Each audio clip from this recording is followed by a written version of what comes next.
están? Muy buenas noches, gracias por estar con nosotros como cada domingo. Hoy vamos a concentrarnos en un tema que es fundamental. Yo sé que mucha gente piensa que este es un tema denso y lejano y que no le toca a la vida diaria de cada uno de nosotros. Y es una percepción errada, estimados amigos, en serio es errada, porque la administración de justicia nos llega todos los días de nuestra vida, en todos los campos de nuestra vida. Entonces, le pedimos un favorazo especial a tres de las personas que más saben del tema que vamos a abordar, y una de ellas incluso está, digamos, particularmente afectada, y ustedes lo van a ver enseguidita. Un tema que les pido que lo entiendan, pero también lo disfruten, porque estamos con los mejores. José Castañas Levy, ¿cómo te va? Buenas Muy noches, buenas noches. Gracias por la invitación, muy amable. Gracias por estar con nosotros, José. Jorge Vasconcelos, ¿qué tal? ¿Cómo estás? Gracias por estar con nosotros. Muchas gracias a ustedes por la invitación, muy buenas noches, a los compañeros. Gracias. Y Ezequiel Santagada, ¿cómo te va? Gracias por estar con nosotros. Muchas gracias, Enrique, un saludo a los distinguidos colegas. Voy a empezar, estimados amigos, diciéndoles una cosa que me asustó más que cualquier otra cosa, ¿verdad? El presidente de la República del Paraguay el día jueves o miércoles, no recuerdo muy bien, hizo una declaración siendo consultado sobre lo que ocurrió en el Consejo de la Magistratura con la elección de la terna de candidatos para suceder a Raúl Torres Kimser. Ustedes ya saben esa historia. Y el presidente dijo, esto está perfecto, aquí no hubo ningún problema, los tres ternados son divinos y no hay nada que objetar. ¿Por qué asusta eso? Porque la cosa no está perfecta, los tres candidatos no son divinos y el proceso fue harto vidrioso, estimados amigos. Así que vayamos al grano directamente. José Castaña, vos sos particularmente afectado en esto. Sí, correcto. Yo postulé para este cargo de ministro de Corte, conociendo de alguna manera las reglas del juego, que fueron cambiadas en el camino, en el sentido de que teníamos una ley vigente, que es la 9266, el día 10 de junio, cuando se hace la sesión donde se iba a valorar el puntaje correspondiente a audiencia pública y honorabilidad. Yo estaba siguiendo por YouTube la transmisión y en un momento dado, por una posición asumida por el consejero Kriskovich y secundado por Salas, ellos deciden declarar reservada la sesión, invocando erróneamente un artículo de la ley, y a partir de ahí ya no tuve conocimiento de qué es lo que pasó, enterándome posteriormente que el ranking se había alterado sustancialmente. Varias de las personas que estábamos por méritos en los primeros lugares pasamos a los últimos, y algunos que estaban en los últimos lugares por mérito pasaron al adelante. Entonces, eso puede ocurrir, yo no digo que no pueda ocurrir, lo cual no me parece tan lógico, pero puede pasar. El problema está en que nunca nos enteramos cuál fue el motivo y cuáles fueron los fundamentos, y ese es el argumento, creo yo, que hace que este proceso sea nulo. Yo no tengo ningún elemento para decir que puedo dudar o no de la honorabilidad o de los méritos de estas personas que están ternadas, pero sí puedo poner en duda, y lo pongo concretamente, el proceso que se llevó adelante, que fue totalmente irregular. Jorge, la vez que estos días que estuvimos hablando en la radio, vos, y que yo te había consultado sobre el material que vos publicaste, sí. Vos me habías dicho, yo tengo una objeción que es distinta, y es que no debió hacerse así luego este proceso. ¿Puedes explicar un poquito, por favor? Sí, con gusto. Lo que decía en esa oportunidad, repito hoy, es de que la Constitución Nacional no manda a hacer concursos. La Constitución Nacional establece que es facultad del Consejo de la Magistratura la formación de ternas. La ley reglamentaria de la Constitución Nacional, a su vez, determina los elementos que deben tomarse en consideración, que son de carácter estrictamente profesional, académico. Sin embargo, por reglamento, el Consejo de la Magistratura incluye otros valores que, sostengo, lo único que determinan es el manoseo a quienes se postulan. Estoy en contra también de la autopostulación. Yo creo que ese tipo de cargos, ese tipo de dignidades, uno no debe postularse, sino que debe ser invitado a participar. ¿Cómo ocurre en un sistema republicano como en los Estados Unidos? Correctísimo. Yo pregunto, y había preguntado al aire la vez pasada, repito, ¿acaso creen razonablemente de que los ministros, los miembros, porque no son ministros, los miembros de la Corte Interamericana de Derechos Humanos fueron designados como consecuencia de un proceso de autopostulación?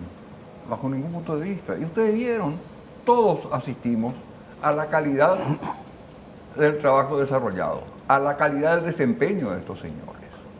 Correcto. Yo antes, perdón, Sí, antes de pasar a estudio, estaba hablando con el doctor Casaña y le decía de que bajo ningún punto de vista yo soy partidario de este tipo de soluciones.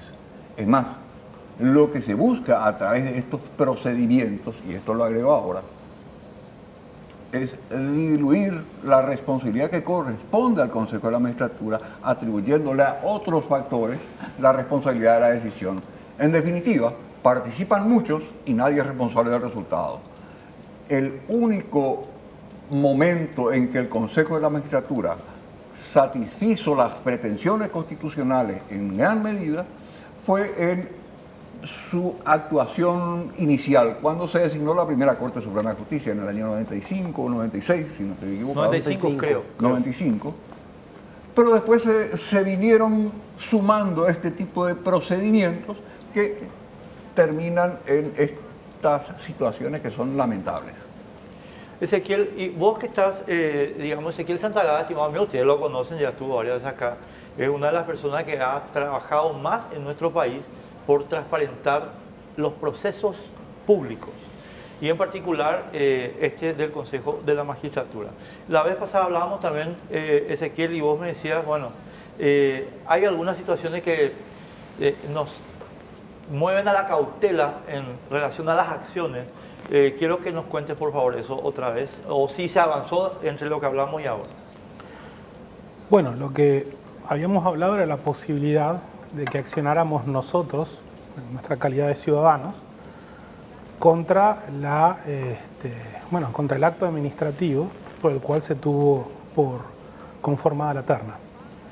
Nosotros actuamos antes, durante el proceso de conformación del acto de gobierno que emanó del Consejo de la Magistratura. ¿Por qué? Porque sosteníamos, el procedimiento, como bien mencionó el doctor Vasconcelos, está ficticiamente dividido en procesos que lo único que hacen es efectivamente diluir la responsabilidad, y es una cuestión bastante perversa. O sea, supuestamente hacemos varios procesos para transparentar o para ser objetivos, pero parte del proceso de formación de la voluntad de los consejeros se lo damos a una empresa privada. Jobs. Que podría ser cualquier otra. No, pero vamos a se lo damos a una empresa privada, que en este caso puntual... Después quiero decir algo sobre el tema. Perfecto. Hubo una primera etapa que es donde se evalúa la idoneidad con criterios supuestamente objetivos, donde hay puntajes por edad, donde hay puntajes por participar de la escuela judicial, y con todo respeto lo digo, en realidad lo que hace es complementar una formación que debería estar dada por la propia Facultad de Derecho. Yo he hablado con más de una de las personas que ha participado de la escuela judicial y tengo por ejemplo, fiscales que pugnan por algún otro cargo, donde están viendo el ABC de Derecho Civil 2, obligaciones. Y leen de manual y de apuntes, los presupuestos de responsabilidad. O sea, yo no puedo concebir cómo un abogado pueda recibirse sin conocer eso. Bueno, es el tipo de cosas que se repasan en la escuela judicial. Conozco gente que tiene no una, sino 2 maestrías en el exterior, pero no tiene el puntaje suficiente porque no tiene el famoso certificado de la escuela judicial. Partamos de la base de que ahí ya la cuestión no es tan objetiva que digamos. Pero supongamos que esto fuera simplemente una opinión personal mía. Tenemos criterios objetivos de idoneidad. Perfecto, vamos a dejarlo, y ellos se cumplieron y fueron bastante transparentes. ¿Dónde viene la trampa? Al evaluar la honorabilidad. Porque acá supuestamente se pone en tela de juicio el derecho a la intimidad de los postulantes. Y acá es donde estuvo la trampa. Todo es un proceso transparente, el propio reglamento establece que es transparente, salvo en el momento que tienen que otorgar puntaje a la honorabilidad, como si esto fuera posible. Vos tenés un 20% de honorabilidad, vos tenés un 30% de honorabilidad y vos tenés un 5% de honorabilidad. Y voy a agregar, y esto es una postilla, o casualidad, muchas de las personas, entre ellas el doctor Casañas, que estaban mejor puntuados en cuanto a idoneidad, había sido que son muy poco honorables. Y mi pregunta sería, si son tan poco honorables, según el Consejo, ¿qué hacen ocupando cargos públicos? Por supuesto, esto es simplemente un argumento y no dudo de la honorabilidad del doctor Casañas. Esto es simplemente para graficar la perversión de este sistema. Y donde está la trampa, porque esto hay que ponerlo y hay que decirlo con todas letras, es una trampa. Acá es donde está, donde se sigue manteniendo la perversidad del sistema, es en declarar secreta la sesión en la cual se otorgan estos puntajes. Y es contra eso que accionamos. Nosotros dijimos, hasta tanto no se haga pública esa sesión y conozcamos a profundidad cuáles fueron los argumentos de los consejeros para puntuar como puntuaron a cada postulante, que se suspenda la sesión final, que es donde se conforma efectivamente la terna. Pero eso no te dio el juez. No, pero es que en realidad el juez dio más de lo que pedimos. El juez dijo, no, den toda la información. No voy a suspenderlo, porque ustedes tienen que dar toda la información. Y acá es donde vino lo perverso. Dijeron que no tenían registros fílmicos porque habían declarado reservada la sesión, y el acta que hicieron pública es una burla a la inteligencia de cualquier persona. Una burla a la inteligencia. Así mismo. O sea, no hay el más mínimo fundamento. Se dice, acá estamos nosotros, como acá puede estar en tela de juicio el derecho al honor de los postulantes, argumentamos que esto debe ser secreto. El presidente dice, sí, cómo no, esto es secreto. Deliberamos entre cuatro paredes, volvemos a retomar la publicidad de la sesión y acá tenemos el resultado. Y ahí es donde quienes estaban arriba terminan abajo, quienes estaban abajo terminan arriba. Y no lo podemos conocer.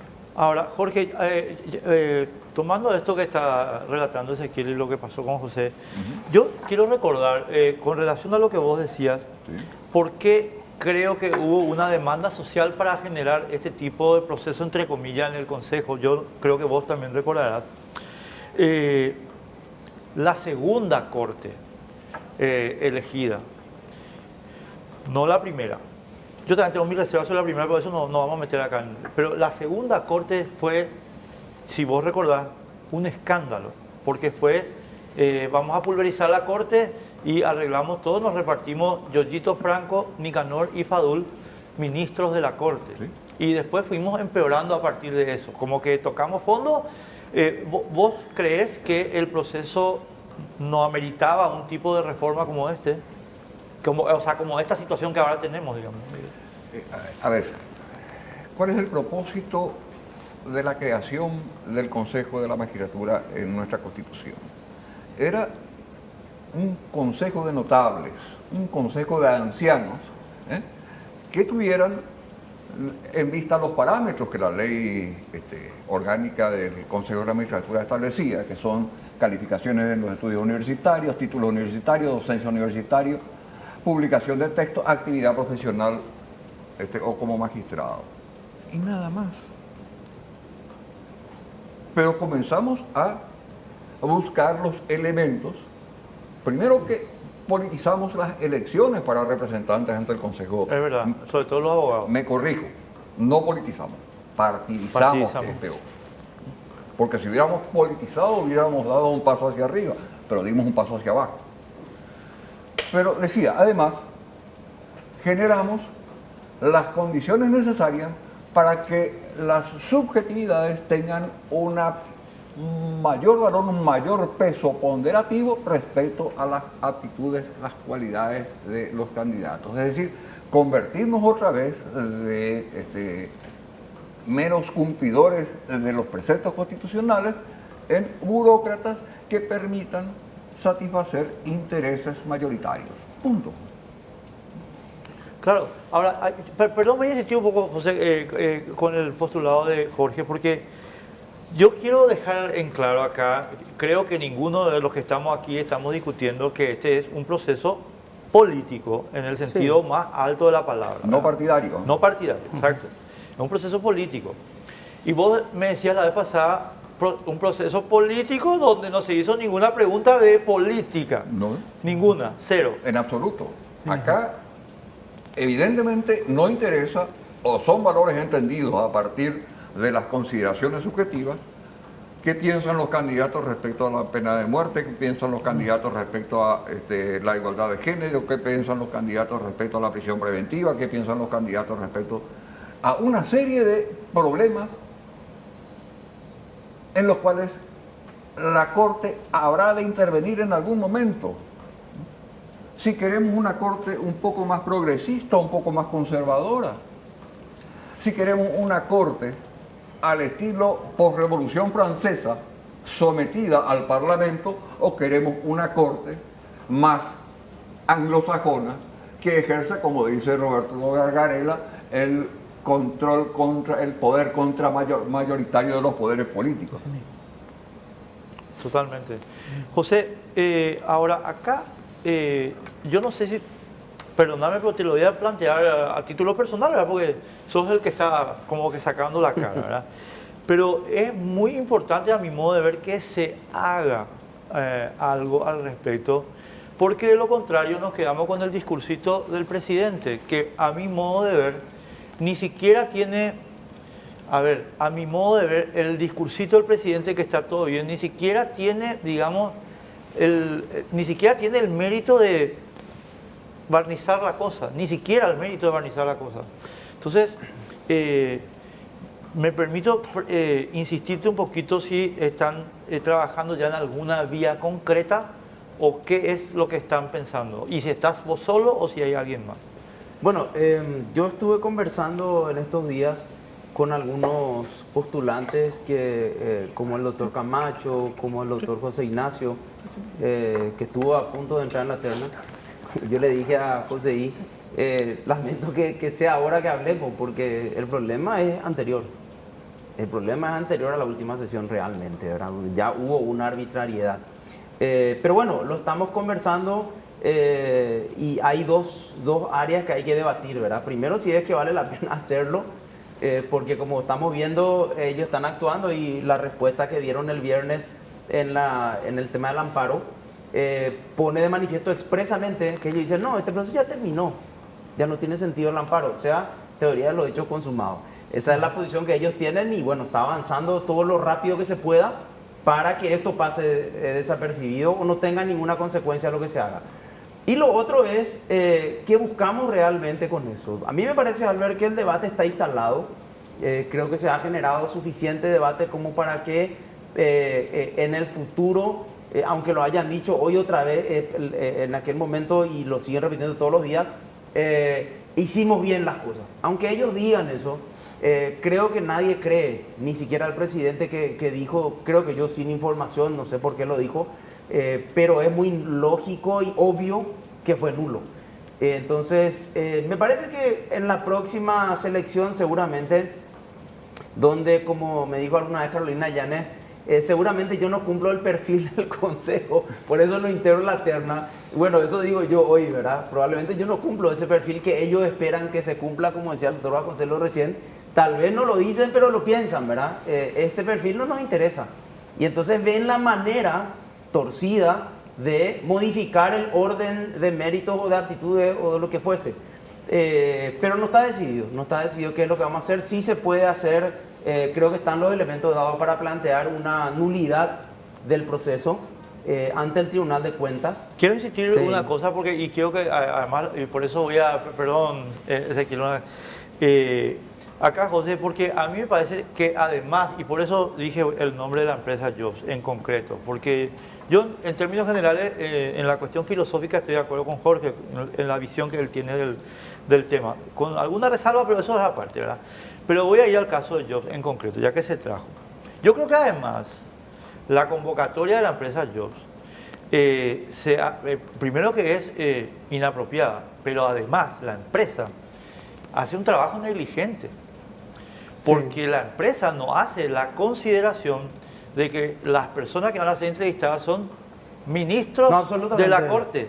Y confunde patética y lamentablemente Empleados de ca- supermercado, de Exacto. banco, eso es O sea, categórico. ser gerente de banco que ser ministro de la Corte. Sí, sí. En consecuencia, la empresa Job, discúlpenme señores de la empresa Job, no sé quiénes son, ni idea no tengo, pero el trabajo de ustedes es patéticamente negligente. No, Vos no podés es hacer- solamente negligente, es casi una estafa porque si le piden un servicio, ¿verdad? De valoración, de test psicotécnico, como le dicen, donde no interviene ningún psicólogo, por cierto, no sé por qué se llama psicotécnico, pero bueno, y le dicen, vamos a evaluar candidato a la corte, ¿cómo es que ellos le ofrecen ese servicio? No tiene nada que ver. Porque es una estafa. Perdón, retiro lo dicho, bueno, quiero que me queréis. Sí, perdón. Sí. Partiendo de la base de lo que señala el doctor Casañas, yo quiero agregar algo más. El test psicotécnico y vocacional que está previsto en el reglamento es ilegal e inconstitucional. Explica vos.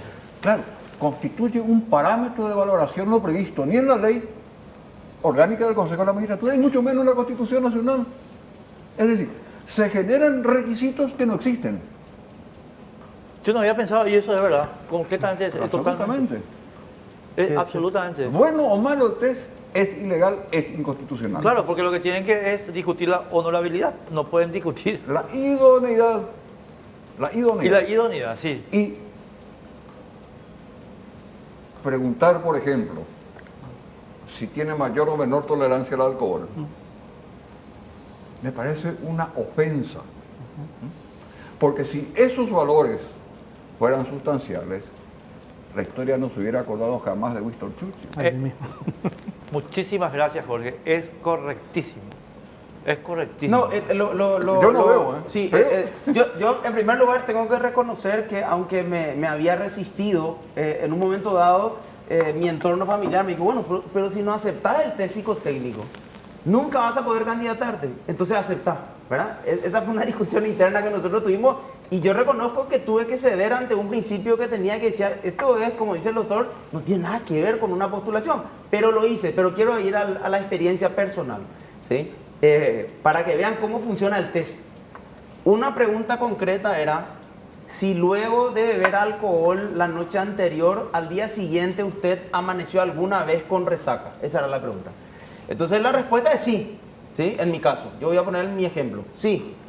Eso termina siendo una valoración de que hay que verificar el grado de tolerancia al alcohol que tiene el candidato. La otra pregunta era puntual, ¿verdad? ¿Mantuvo contacto en algún momento en los últimos 5 años con alguna persona que consume estupefacientes? Era la pregunta. Típico de los americanos que tienen una obsesión con eso, ¿verdad? Entonces la respuesta es sí. Y voy a decir por qué, porque no tengo ningún motivo por qué ocultarlo, ¿verdad? Un amigo mío tiene ese problema, ¿verdad? Entonces mi respuesta era sí. La siguiente pregunta era, ¿mantiene actualmente contacto con esa persona? Mi respuesta fue no, porque mi compañero falleció. Este amigo mío falleció, ¿verdad? Entonces mi respuesta fue no. La conclusión es, hay que verificar porque acá hay contradicción entre la primera respuesta y la segunda. O sea, son conclusiones que quita un programa, un software, sin ningún tipo de rigor. Claro, pero ahí yo, perdón, y Jorge, pero ya Ezequiel te doy la palabra en un minuto, porque quiero decir lo que voy a decir. Lo cual muestra qué podría es la élite paraguaya, qué putrefacta, que le entrega a unos tipos de una empresa, entre comillas, de recursos humanos, Job, que no en su vida, ustedes los dueños de Job, nunca, jamás en su vida leyeron ni a Winston Churchill ni a Napoleón, ni nada. Ustedes son unos brutos. Ustedes están solamente con el liderazgo de Maxwell y todas esas pelotudeces, perdón por la expresión, señores de Job. Esto es intolerable. O sea, intolerable. Ezequiel, a la vuelta de los mensajes, estamos contigo.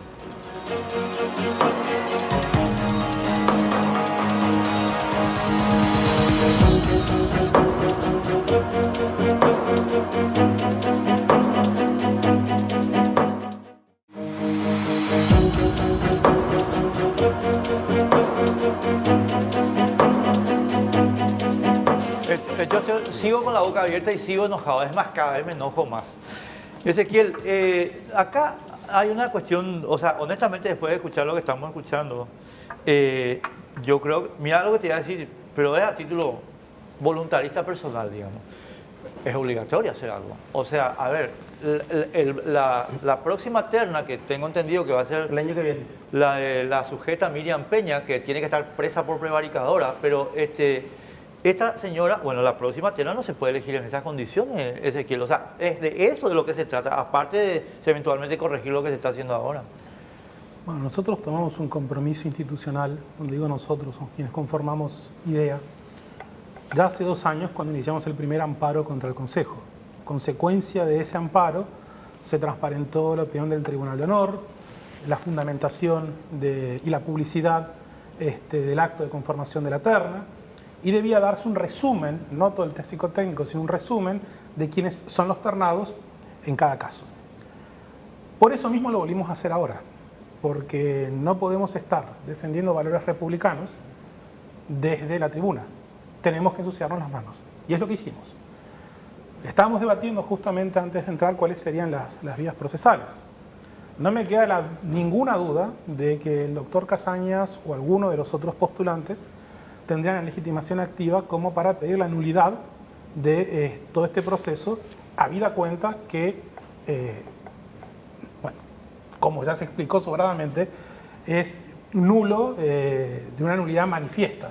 Casi que hasta debería ser declarado de oficio según el artículo 352 del Código Civil. Pero dejando de lado esto, se nos plantea a nosotros, ¿cómo lo haríamos? Nosotros, para iniciar esta acción, el primer obstáculo que tenemos que superar es nuestra legitimación activa. Como en nuestra organización hemos trabajado bastante el tema o sea, somos una organización ambientalista de origen, conocemos a profundidad la casuística del artículo 38 de la Constitución.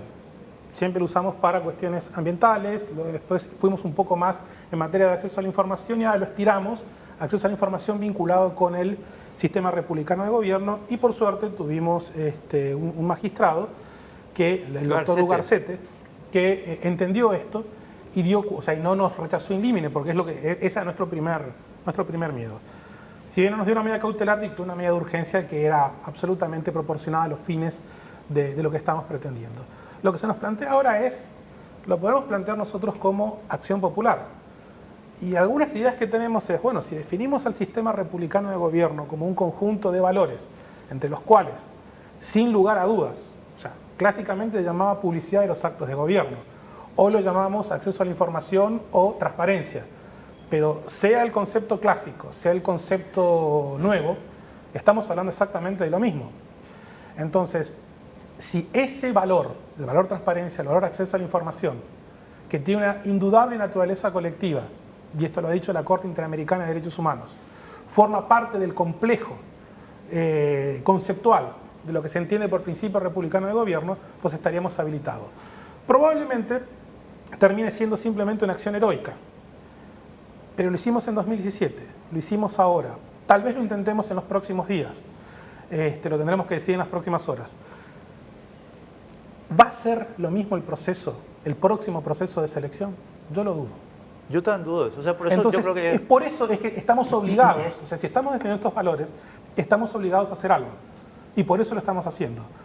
No creo que para la conformación de la próxima terna cometan la torpeza de argumentar las cosas que argumentaron para declarar secreta una sesión en el proceso de conformación de la voluntad del Consejo para conformar la terna. Pero por otra parte, creo que esto debe llevar a un debate muy profundo acerca de la ley que regula el Consejo de la Magistratura, los reglamentos que reglamentan la ley que regula el Consejo de la Magistratura. Esto así como está no puede seguir, y quedó en evidencia con la grotesca sesión del viernes de la semana pasada. Eso fue un insulto a la inteligencia de la ciudadanía y lo vimos en vivo y en directo. Fue bochornoso. Y ese bochorno no puede ser la base para la elección, ni más ni menos, que un ministro de la Corte Suprema de Justicia. Claro, una de las 9 personas que encabeza uno de los poderes del Estado, uno de los poderes del gobierno de la República del Paraguay. Es muy delicada su función. Ese ministro, ese futuro ministro, va a tener en su mano la decisión acerca de nuestro patrimonio, de nuestra libertad, de nuestro honor. Son cosas muy complicadas que van a estar en manos de esa persona para que se lo elija en un proceso que lo tildaría de tragicómico, porque fue eso. Yo quiero te diría agregar que un sí. tema más, porque creo que es importante. Bien mencionó el doctor Vasconcelos, y vos estabas de acuerdo, en que este es un proceso eminentemente político. Sí, es un proceso eminentemente político, donde lo que se deben debatir son valores y posturas ante casos, si se quiere, trágicos en este momento. Desde el punto de vista jurídico, digo, trágicos. Ahora bien, que sea político puede llevarnos a que sea discrecional. Totalmente No. de acuerdo, pero no arbitrario. Y la diferencia entre discrecionalidad y arbitrariedad está en la fundamentación que se da. Totalmente de Y acuerdo. esa fundamentación es la que nos negaron. Y nos negaron de una manera, insisto, burlesca. ¿Qué es lo que decían? Podemos estar afectando la honorabilidad de estas personas. Al primer apriete que les dimos, entregaron completo los test psicotécnicos. ¿Qué les importaba la honorabilidad de las personas? Nada. Otro argumento, también patético, es nos pueden llegar a demandar. Bueno, si uno tiene miedo cuando está ejerciendo una función de que lo demanden, que se vaya a su casa. A mí también me pueden demandar, a cualquiera de nosotros nos pueden demandar cada vez que firmamos como apoderados o patrocinantes una acción judicial, porque comprometemos nuestra responsabilidad profesional. Ahora, por miedo a esas demandas, ¿vamos a dejar de hacerlo? Además, lo que yo escribí el domingo pasado es notorio, significa público.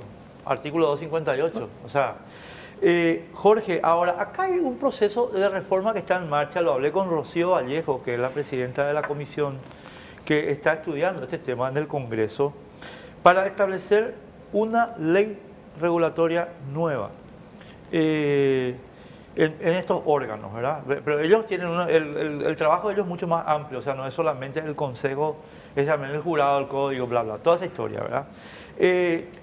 ¿Hay algún tipo de interacción con ustedes o con las personas que están cuestionando esto para hacer un camino más adecuado? No tuvimos. Yo por lo menos no tuve la suerte de conversar con nadie. ¿Qué cambiarías vos de la ley? Permitime reformular la pregunta. De la actual ley del Consejo, para hacer lo que vos pretendés, que yo vuelvo a reiterar, estoy de acuerdo, y para que no haya arbitrariedad, ¿qué modificarías así, básicamente? No tengo estudiada la posibilidad de una modificación. Yo creo que con sus matices la ley original del Consejo de la Magistratura, la ley orgánica, puede dar resultados satisfactorios. Puede dar. ¿Sabes por qué? El problema para mí no pasa por el método, sino por quienes administran el método. Por eso es que puntualizaba que el propósito constitucional era la creación de un Consejo de Notables. ¿Tenemos? No, negativo. Y Si bueno, me permitís, voy a agregar ahora una cosa a título personal.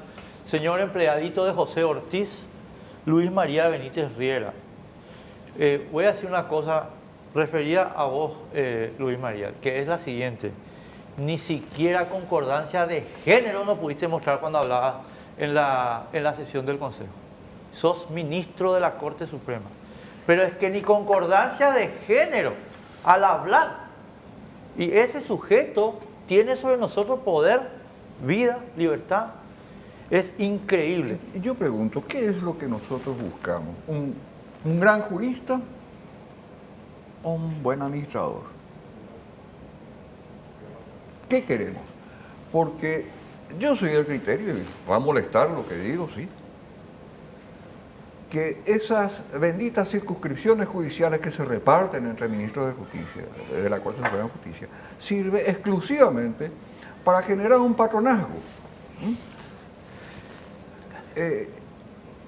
Que me disculpen los ministros que el día de mañana van a juzgar mis expedientes, pero me pareció desacertado de que hayan concurrido a San Pedro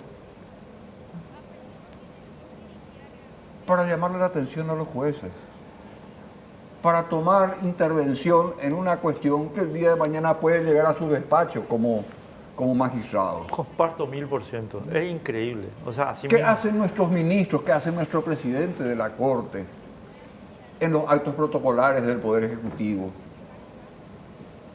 cuando el día de mañana les puede corresponder juzgar la validez de esos actos. Nosotros debemos buscar jueces, gente que se ponga en la posición de juez, no funcionarios, no empleados. Es muy difícil sacar la noción de empleado de un sujeto como Benítez Riera, por ejemplo. Él es empleado ¿Me permitís, vocacional. Albert? Me Sí. gustaría tomar un poco el punto que acaba de dar el doctor Vasconcelos, que creo que es central, más allá de que la gente de repente, como vos decís, no pueda dimensionar. Nuestro sistema jurídico en particular, lo que tiene que ver con fallos judiciales, vive su peor momento en cuanto a jurisprudencia, que son los fallos que se van Sí, manteniendo sí. firmes a lo largo del tiempo.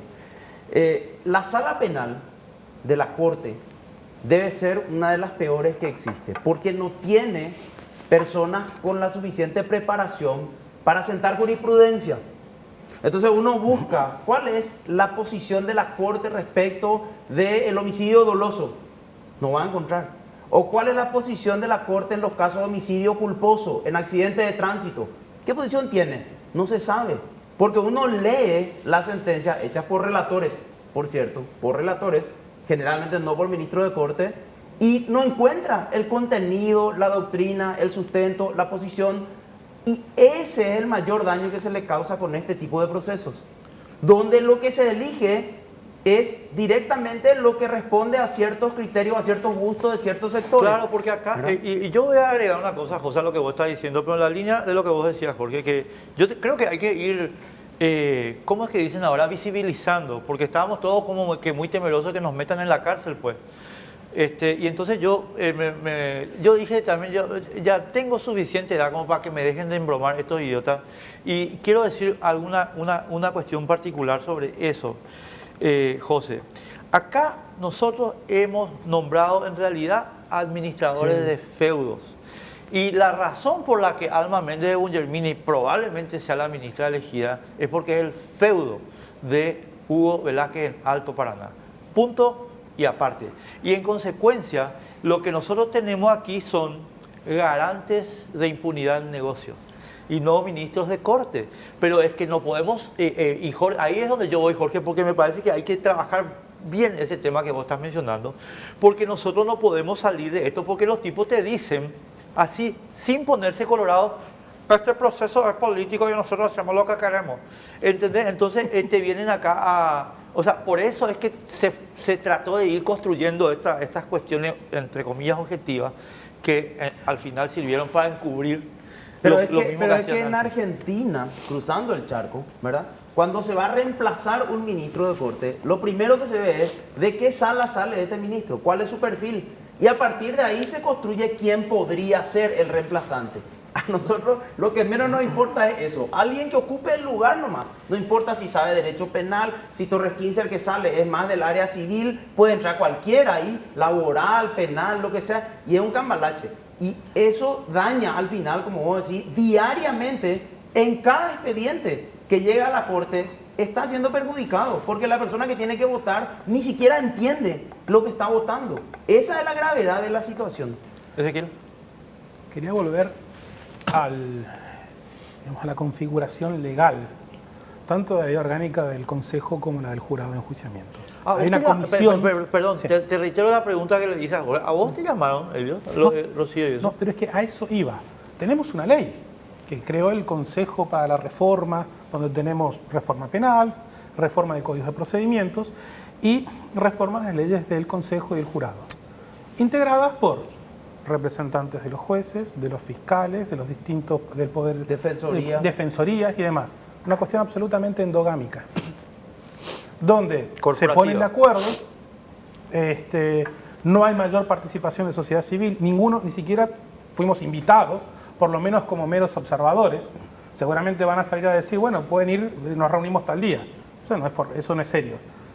Este tiene que ser un proceso donde haya un fuerte involucramiento de sociedad civil, así como hubo con la ley de acceso a la información.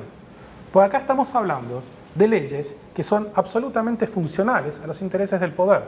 Si acá no hay pelea ciudadana, si acá no les arrancamos nuestros derechos, van a seguir con la misma burla de siempre. No se van a poner colorados al decir, Nosotros cumplimos perfectamente con la ley 6299. Vamos a la política de hechos consumados. Te pido el rechazo de la acción. No se atrevieron a pedir costas esta vez, pero lo único que les faltaba. Entonces, necesitamos que ese proceso de reformulación de las leyes orgánicas tenga participación de la prensa, tenga participación de la sociedad civil, tenga participación no de gremios, sino de personas destacadas. O sea, a mí sí me interesaría la opinión del doctor Vasconcelos. Sí me interesaría la opinión, justamente como se mencionaba, de gente que tenga mérito por peso propio, gente que sea reconocida por sus pares. No que vengan a representar a la Defensoría, a la Fiscalía, a los jueces, al Legislativo, al Judicial, al uno del gremio de abogados, porque tiene que ser un gremio, y no a juristas destacados. Y no a personas que están poniendo contra las cuerdas todo el tiempo al sistema. Fíjate que la clase política nos pone contra las cuerdas todos los días, porque si vos decís, bueno, vamos a poner juristas destacados, perdóname, yo no quiero que ustedes compartan lo que yo voy a decir ahora, lo voy a decir a título personal. Pero yo decir, vamos a poner un jurista destacado en el Consejo de Notables y te mandan a Alicia Pucheta de Correa, una prevaricadora pura y dura. Entonces vos decís, pero espera un momento. Y te dicen, no, pues está una jurista destacada. ¿Entendés mi punto? ¿Quiénes son los que eligen a los juristas destacados? ¿Por qué no se consulta a quienes estamos pateando tribunales, o a quienes tenemos, o a quienes pateamos la cátedra, o a quienes estamos en el ejercicio diario de la profesión? ¿Por qué no nos preguntan a nosotros? Y te aseguro que no van a ser los mismos juristas destacados. No, a donde yo quiero llegar, y por eso esa es no es una objeción, Jorge, es una... ¿cómo te dice? Un subrayado que quiero hacer sobre lo que vos estás señalando. Porque la clase política paraguaya es tan pervertida, ¿entendés? Que llama gran jurista a Alicia Pucheta de Correa. Ministro de la Corte, Luis María Benítez Riera, un empleadito de su cuñado Cue. No sé cómo te explico. O sea, José Ortiz era su cuñado Cue, ¿verdad? O sea, su cuñado era. Entonces, vos decís, pero espera un momento. Estos son ministros de la Corte. Este se compara con aquellos grandes ministros de la Corte norteamericana. Esos son los equivalentes, bro. ¿Entendés? Espera un momento. Y entonces, y termino la idea, porque Jorge, ahí voy con lo que quiero plantearte. No sé si podemos soltar las amarras legales que hay que ir construyendo para que estos perversos no perviertan el sistema. Hay una clave, discúlpeme, doctor: transparencia. Hacerlo todo transparente. ¿Dónde fue que pudieron meter la cuña? En las 2 horas que lo declararon reservado. En todo el otro proceso tenían que fingir ante cámaras. Les era complicado. Y aparte, como es algo que para lo cual no están preparados, se nota inmediatamente cuando están queriendo cocinar algo. Hacer un proceso completamente transparente. Completamente transparente. Muchos de todos estos problemas que estamos teniendo ahora van a desaparecer. No es la única solución, pero empecemos por ahí. ¿Coincidís? Es que yo estoy intrínsecamente en contra del sistema. No, yo te entiendo. O sea, estamos de acuerdo. Entiendo eso. Espera, te replanteo la pregunta. ¿Podríamos convenir que nosotros tenemos que establecer algún tipo de barrera a una clase política perversa para ir purificando la cosa? Absolutamente. Absolutamente. Ahora, el error de nuestra Constitución, algunos pequeños errores que me gustaría apuntar y que terminan convergiendo en esta situación, se dan primero en denominarle ministro a los miembros de la Corte Suprema de Justicia, porque ministro es el menos. Debieran ser magistrados, el mayor. Y por otro lado, el hecho de que se haya invertido el procedimiento republicano de elección. Se trasladó del titular del Ejecutivo al Legislativo, y el Ejecutivo es el que otorga el acuerdo. El acuerdo, que es función propia. Entonces, el que es electo, el que es designado, no es responsabilidad del Ejecutivo. Y la responsabilidad del Legislativo se diluye en votos. Y descansa sobre el procedimiento, es decir, la terna del Consejo de la Magistratura. El Consejo de la Magistratura descansa sobre el trabajo de una empresa dedicada a la contratación de empleados. Por eso decía, todo está diseñado para que se diluya la responsabilidad política, de alta política, no de la política partidaria, respecto a el desempeño del electo. ¿Nos acordamos acaso de quiénes designaron a estos que están hoy en la Corte? ¿A los que hicieron bien y a los que hacen mal el trabajo? No nos acordamos. Yo me acuerdo de Giorgito Franco, sobre Bajac y, ¿cómo se llama el otro? Blanco. O sea, perdón. Sí, pero estoy hablando en términos generales. No, ya sé, porque quería decirlo nomás. Giorgito, te mereces el paredón, estimado. Disculpame. O sea, yo entiendo tu punto, ¿verdad? Lo que pasa es que tal vez por la cuestión mía laboral, digamos, que tengo que estar interactuando mucho con la clase política, yo sí creo que hay que construir murallas institucionales Sí. para que los tipos vayan, ¿cómo te digo? Así, siendo encarrilados aunque no les guste, ¿entendés? Y hay una gran falencia en nuestro sistema que el doctor Santallaga tiene que coincidir conmigo. Se han hecho públicas las deliberaciones de la Corte Suprema de Justicia para resolver menudencias. Menudencias. Y no abren paso a la deliberación pública de sus votos. Así mismo. Explícame eso porque no entiendo. Pero, espera, pero yo tenía entendido que era la deliberación pública de los votos. No, señor. El ejemplo más claro, en México, la Corte Suprema sesiona 3 veces a la semana, en público, no solamente por canales de televisión, En uno público. puede asistir En Brasil. en el Brasil y discuten sus votos, los fundamentan y deciden de cara a la sociedad. Eso es república. Jorge, ¿Y con acá? todo respeto, qué triste sería ir a escuchar un discurso de Benítez Riel. Pero si fuese así, No, está bien. pero si fuese así, que se exponga a la sociedad. Te digo nomás, después de lo que vimos el viernes. Porque aquello que se consagró en la Carta Magna en el año 1215, que nosotros teníamos derecho a ser juzgados por nuestros pares, Sí, ¿existe en nuestro país? No existe. no, totalmente. A la vuelta de los mensajes, José, estamos contigo enseguida. ¿Cuánto nos queda después, No, si me dicen.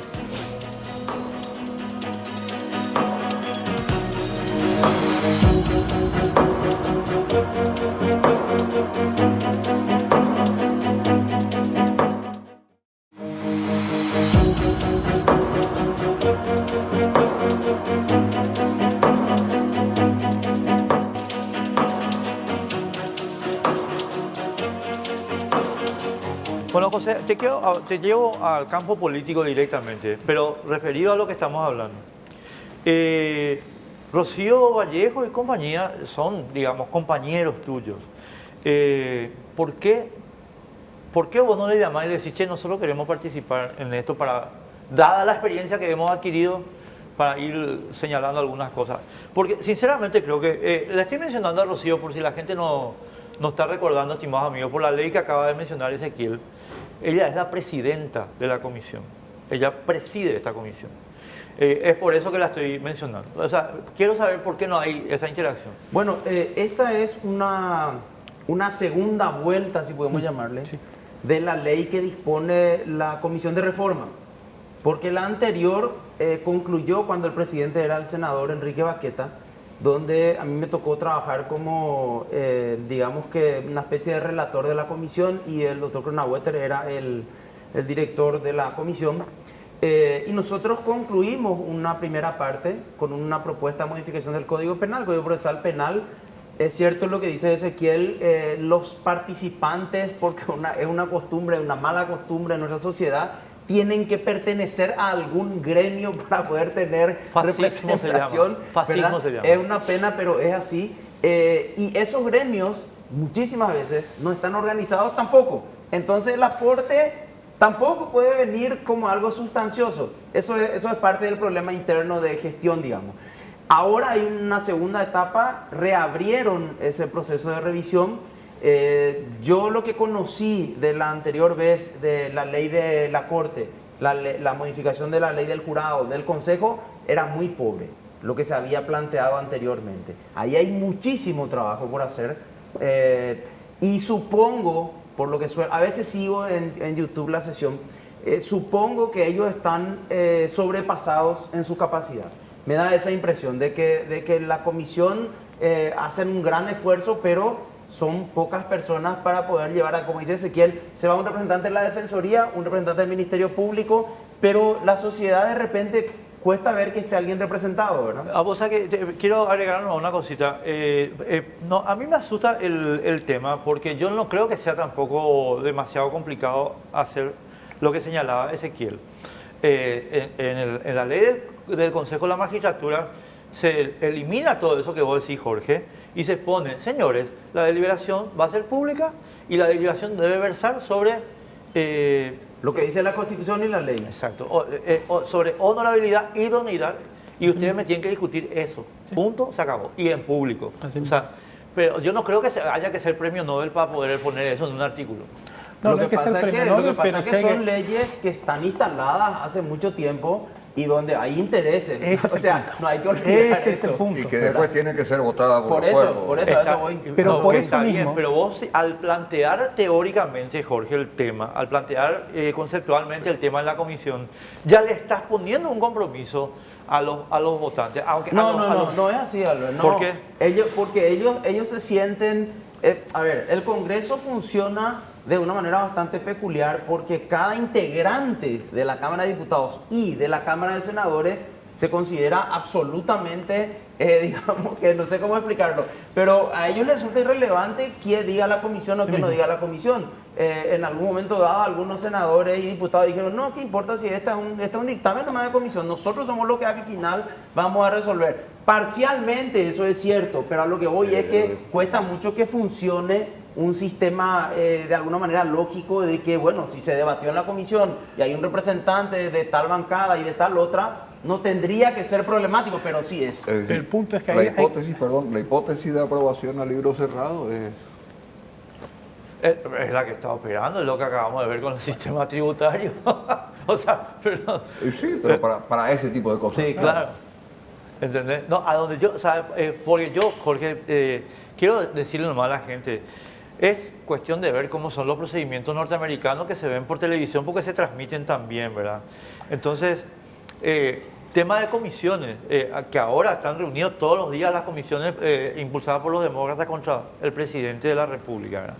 Es simplemente, o sea, a lo que yo quiero llegar a lo siguiente, el trabajo de los asesores también es público, sí, pero los integrantes de la comisión están discutiendo el trabajo de la comisión en público. Pero no hay esa gimnasia, Albert, no hay esa gimnasia, eso es lo que pasa. No está esa gimnasia. El sistema norteamericano tiene resuelto este problema. Claro, ellos no tienen códigos, no tienen un sistema codificado como nosotros. Las reglas de procedimiento se establecen por el Superior Tribunal en consulta con la barra de abogados. Se consensúa y se ponen en funcionamiento. Por eso tiene la agilidad que tiene. No, es que te lo digo, pero además no solo agilidad, publicidad. ¿Entendés? El tema es que esas reglas acá, por nuestra configuración constitucional, terminan en una ley orgánica del Consejo y una ley orgánica del Jurado. Por lo tanto, tenemos que generar la voluntad política. Sí. Si nosotros lo debatimos entre cuatro paredes, con gente que está sobrecargada de trabajo, que le está quitando tiempo al tiempo, se llega a un documento que puede parecer razonable, pero después no es de interés de ningún político, porque no hubo una sociedad civil que estuvo llevando eso a la opinión pública, no sirve de nada.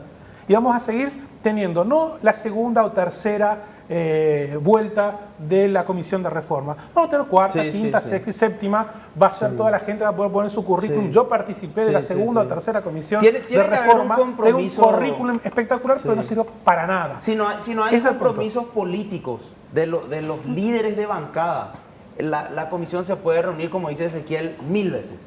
Y no va a funcionar porque los integrantes de cada bancada van a decir, pues yo no estoy enterado de esto, yo no sé nada, aunque hace un año que funcione, ¿me explico? O sea, ahí hay un trabajo político que hay que hacer, o si no, no... Pero de nuevo vuelvo a lo primero, siendo leyes que son absolutamente necesarias para mantener el status quo, va a haber fuertes intereses políticos para que nada cambie o que se cambie para que nada cambie. Entonces la reforma profunda va a haber que arrancársela al poder. Y eso solamente se lo hace con participación activa de la ciudadanía, como siempre ha ocurrido. Es la historia de la humanidad. Nos queda un minuto y hago una pregunta para los tres. ¿Y cómo le bajamos a la ciudadanía que esto es fundamental? La gente que nos está viendo ahora, yo estoy seguro que mucha gente dirá, qué denso que esto es, qué denso, es denso. Y es denso. Pero esto hay que bajarle a la gente. O sea, yo creo que también ahí estamos fracasando en el trabajo, ¿verdad? No le estamos mostrando a la ciudadanía que esto le toca su vida diaria, creo. O sea, es una cuestión que me parece que también es un compromiso que tenemos que asumir, ¿verdad? No lo debatíamos esto hasta hace muy poco tiempo. Fueron justamente acciones de ciudadanía las que ponen estas cuestiones en la tapa de los diarios. Esto hace muy poco se debatía en ámbitos puramente académicos. Hoy lo estamos debatiendo en un panel, un programa de televisión, en un canal que es muy visto y en un programa que es muy visto. La gente empieza a darse cuenta de esto y tuitea, y facebookea, e instagramea, y empieza a participar. Bueno, voy a poner en Instagram también la foto de este programa, señores. Muchísimas gracias por la compañía, muchísimas gracias los tres por estar con nosotros, realmente un privilegio, en serio les digo sinceramente, y nosotros nos vemos el domingo que viene, que la pasen súper bien.